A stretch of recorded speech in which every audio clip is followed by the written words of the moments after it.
We now enter the final movement of Scrooge's long night, the one Dickens wrote with the least dialogue and the greatest weight. The ghost of Christmas yet to come is silent, but its silence speaks louder than any warning. There is no laughter here, no warm fire, no comforting truth, only possibility and consequence. The Spirit does not show Scrooge what must be. It shows him what may be if the path he walks remains unchanged. The future is not fixed. Dickens makes that clear. It bends toward the choices we make today. As you listen, I invite you to imagine your own unwritten chapters, the legacy that you are shaping, the people who would gather in your absence, and the stories they might tell. Now, let us walk with Scrooge into the most solemn of visitations.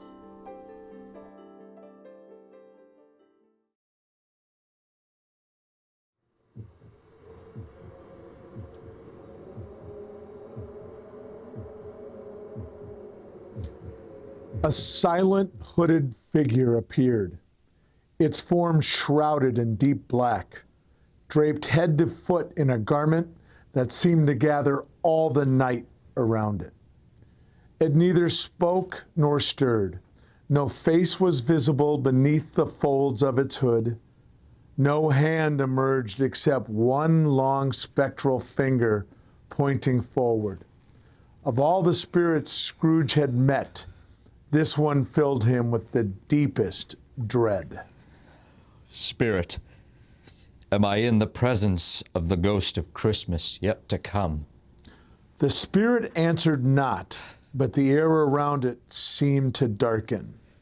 Ghost of the future, I fear you more than any specter I've ever seen, but I know your purpose is to do me good. I am prepared to accompany you if you have lessons to teach. Still, the spirit was motionless as stone. Will you not speak to me? The only reply was the slow, solemn lifting of that shadowed hand, pointing onward.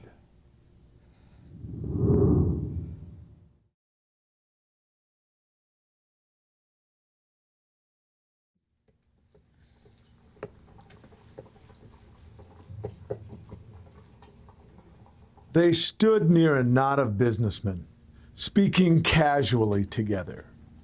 Well, he's dead. That's all I know. It's about time, if you ask me. What did he do with his money? I don't know. Don't much care. Spirit, who is dead? The spirit only pointed on.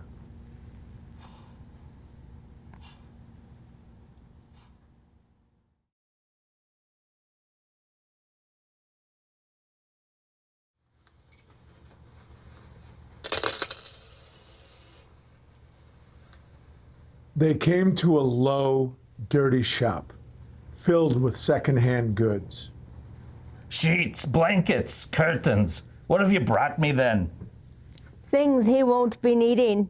The man is dead, Joe. And no one about to miss him from the sound of it. He never thought of anyone but himself. Why should we think of him now? Spirit, this is a fearful place. Let me seize some tenderness connected with a death, for this dark chamber will haunt me.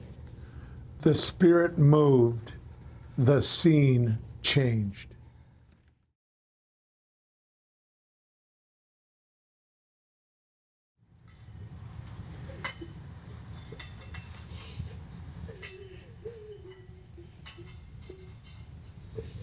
The Cratchits' home once more. But joy no longer lived here. The room felt smaller, the shadows longer. Mother, should I put his crutch away? No, love. Leave it by the fire. He liked it there. He said it made him feel like part of the room, like he wasn't in the way. He was never in the way. Never.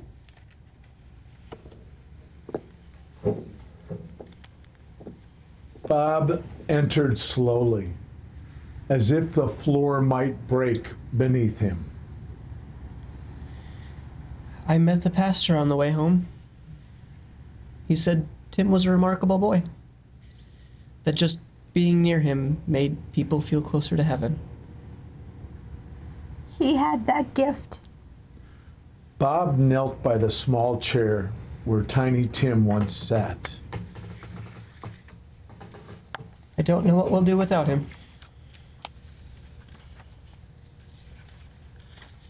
But I am thankful. So thankful for every moment we had. Father, will it always hurt like this? No, sweetheart. Not always. In time, the hurt will become love we carry with us. Scrooge watched it all, the heartbreak, the tenderness, and something inside him broke at last. Spirit, I cannot bear it. Not this. Please show me that this can be changed.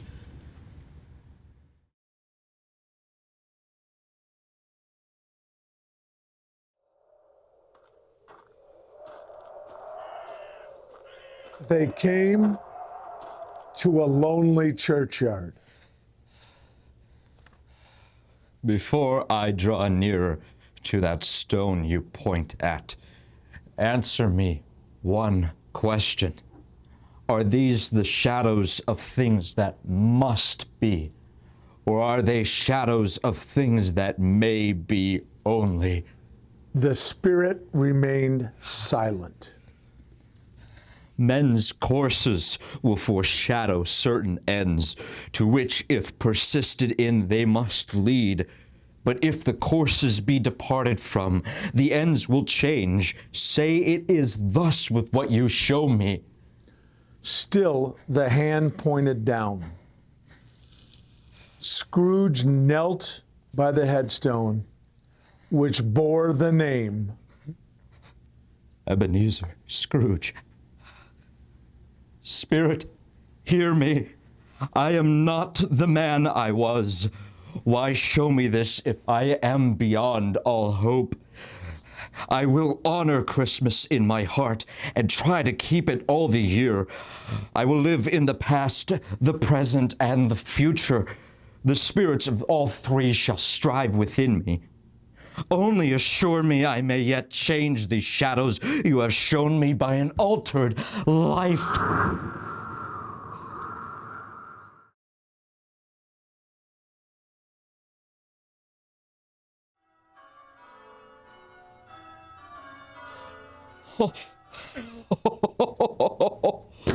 Oh, I'm alive.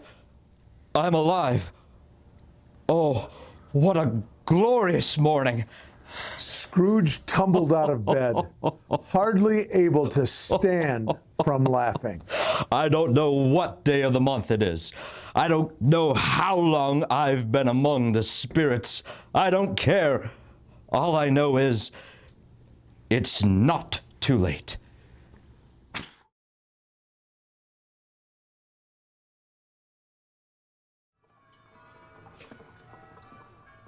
You there, boy! Me, sir? Yes, you, my fine fellow. What's today? Today? Well, today is Christmas Day! Do you know the Poulter's shop on the next street? The one at the corner. Yes, I know it. I pass it every day. It smells like pies. A boy of refined taste. Do you know whether they sold the prize goose hanging in the window? What?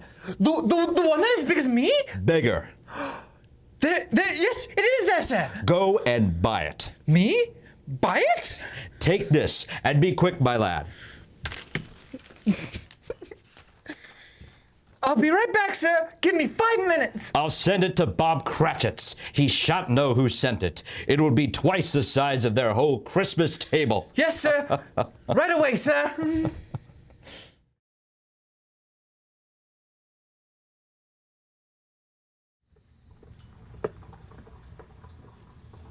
Scrooge had one more stop to make on Christmas Day, one that completed a circle begun years before.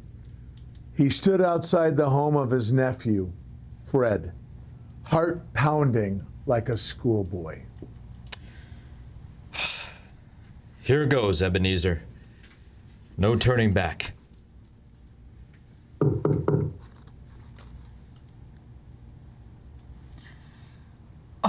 Uncle Scrooge. Yes, it's I.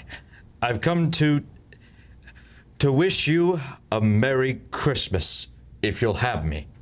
Have you? Have you? Yes, come in at once. Uncle Scrooge, what a wonderful surprise. Ma'am. They welcomed him without hesitation. No judgment, no questions, only open arms and open hearts. Fred introduced him around the room. Everyone, this is my Uncle Ebenezer, and I am very glad he is here. Welcome, sir. Merry Christmas, Uncle Scrooge. Merry Christmas to all of you. They played games, shared stories, and laughed. And for the first time in a very long time, Scrooge laughed freely, without restraint. Fred looked over at him at one point, eyes shining. I always knew there was more to you. I'm beginning to hope you're right. And so, Scrooge's day was filled with something he had long forgotten: belonging.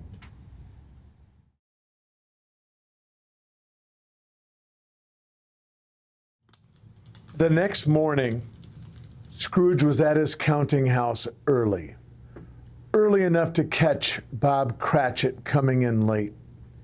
He had actually lit the roaring fire himself. Now, where is Bob Cratchit?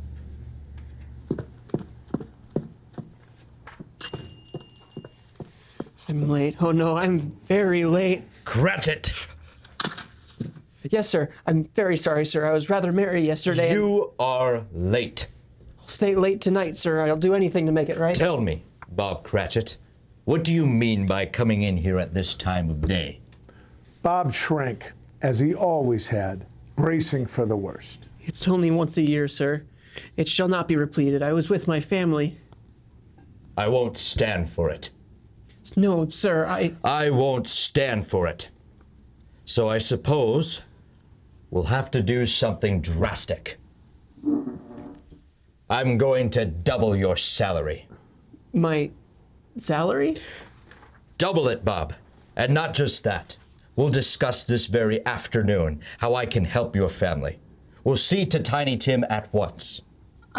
Sir, I don't know what to say. Say nothing. Just know this. Yesterday, I was blind. Today, my eyes are open. I've wasted too many Christmases. I don't intend to waste another. If Scrooge's voice trembled a little, Bob pretended not to notice. Now then, before we talk business, here's a little something to start. Consider it an overdue Christmas bonus. Mr. Scrooge, Ebenezer, from my heart and from my family's, thank you. No, Bob. Thank you for staying when I gave you every reason to leave. In the days that followed, it was said that Ebenezer Scrooge became as good a friend, as good a boss, and as good a man as the good old city had ever known. God bless us, everyone. Scrooge was better than his word. He did it all and infinitely more. And to Tiny Tim, who did not die, he was a second father. He became as good a friend, as good a master, and as good a man as the good old city knew, or any other good old city, town, or borough in the good old world. Some people laughed to see the alteration in him, but he let them laugh, and little heeded them, for he was wise enough to know that nothing ever happened on this globe for good at which some people did not have their fill of laughter in the outset. And knowing that, such as these would be blind anyway, he thought it quite as well that they should wrinkle up their eyes in grins as have the malady in less attractive forms. His own heart laughed, and that was quite enough for him. He had no further intercourse with spirits, but lived upon the total abstinence principle ever afterwards. And it was always said of him that he knew how to keep Christmas well, if any man alive possessed the knowledge. May that be truly said of us and all of us.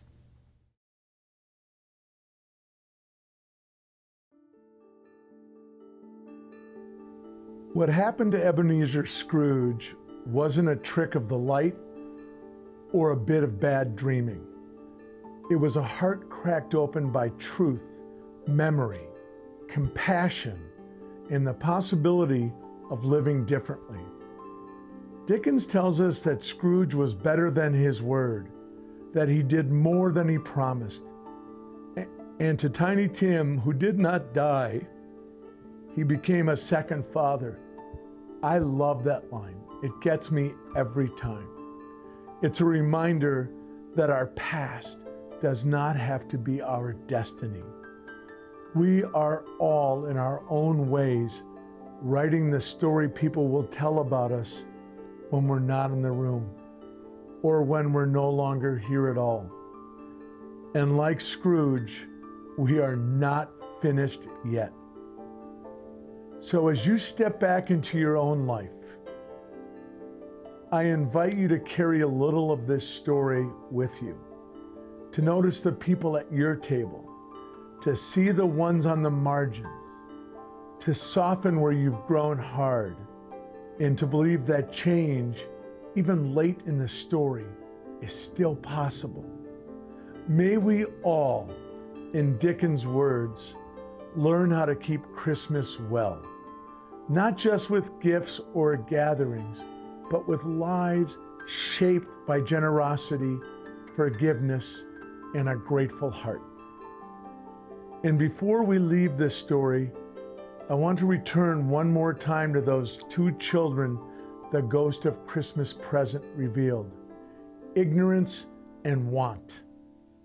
Dickens placed them at the very heart of his tale 180 years ago as a warning to every generation that would follow. They stand for what we refuse to see and what we fail to care for. We must heed that warning still. Their faces may change, but their needs do not. Whenever we choose understanding over dismissal, compassion over indifference, or generosity over fear, we push those children into the light. It is my hope and my prayer that each of us will do our part to see them, to lift them, and to love more boldly in a world that so desperately needs it. Before we close, I want to offer some words of thanks.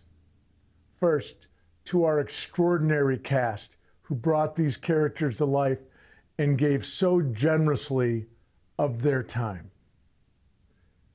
I want to thank Angelica Garcia, who has been our chief costume designer, a producer, our stage manager, and acted so well in this. Thank you, Angelica. To the technical wizards who made this production sing, our sound design team, our engineers, editors, and everyone behind the scenes, Your craft elevated every moment. Thank you. A special thank you to Thomas, who worked so tirelessly to put this all together, spending hours editing. And let me say this plainly. Any mistakes, flaws, or stumbles in this production are entirely mine. The cast and crew have been nothing short of exceptional. I want to thank the entire team at Streetside Studio 7, and I want to thank Deja Blue House of Coffee for their extraordinary generosity. I am profoundly grateful to Charles Dickens for this magnificent, timeless story that continues to teach, challenge, and comfort us. And I am ever so grateful to you for going on this ride with me. And before I go, I want to offer one last word of thanks to the spirits themselves, past, present, and yet to come, who, to paraphrase Dickens, have sat beside me these many years, whispering reminders of what matters most. Their lessons guide me still. So from my house to yours, Merry Christmas, submitted humbly with love. Thank you so much for watching.